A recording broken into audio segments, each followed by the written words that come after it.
Vous découvrez devant vous la rue Louis Besquel.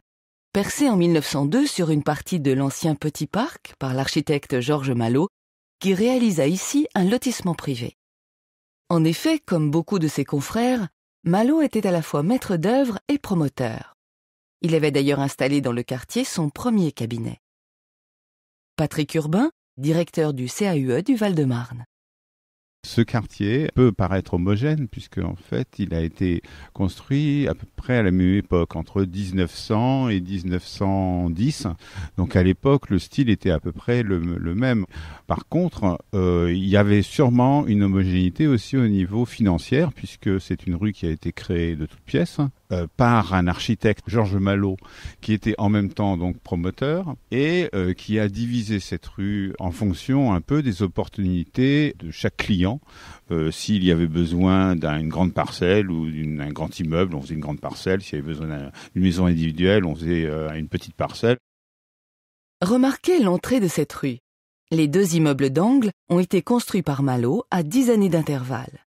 Concernant les immeubles, ce sont tout d'abord des immeubles de rapport, ce qu'on appelle, c'est-à-dire que ça rapportait de l'argent. Et donc, en fait, c'était de l'habitat qui devait être la moyenne bourgeoisie.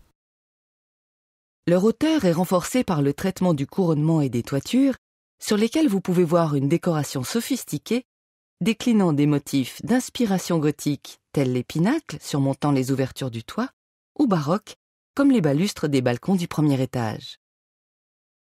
Avancez à présent dans la rue Louis Besquel jusqu'au numéro 28, situé sur votre gauche, également réalisé par Georges Malot. Datant de 1904, il s'agit de la demeure la plus spectaculaire de la rue. Elle se distingue par son décor éclectique, aux nombreux emprunts stylistiques.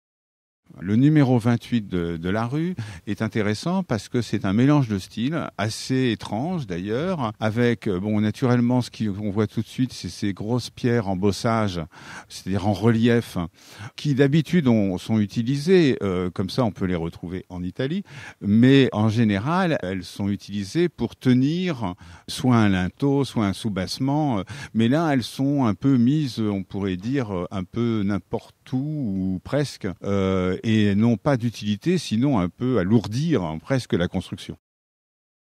C'était une époque où il y avait quand même une entente entre l'architecte, une symbiose culturelle, on pourrait dire, entre l'architecte et le propriétaire. Et l'architecte cherchait à créer en fonction du désir du propriétaire.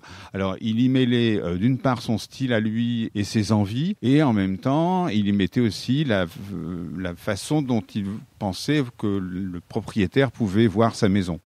Ce qui est assez particulier, surtout à cette époque, c'est que vraiment on met la brique en valeur et c'est un matériau qui, a priori, n'est pas un matériau noble, qui est presque un matériau de la maison ouvrière.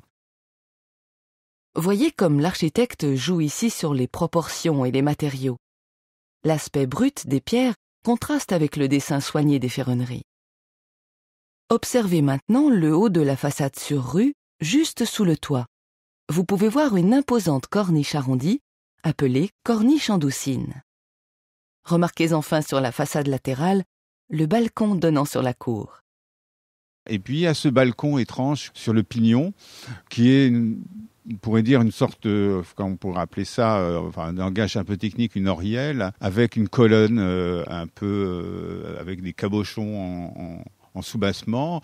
Vraiment, là, c'est un amusement sûrement de l'architecte. J'en ai jamais vu ailleurs.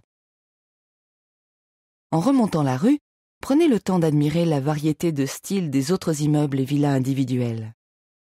Enfin, au bout de la rue, tournez à gauche, rue du Donjon, et arrêtez-vous au premier croisement. Écoutez alors le commentaire numéro 8.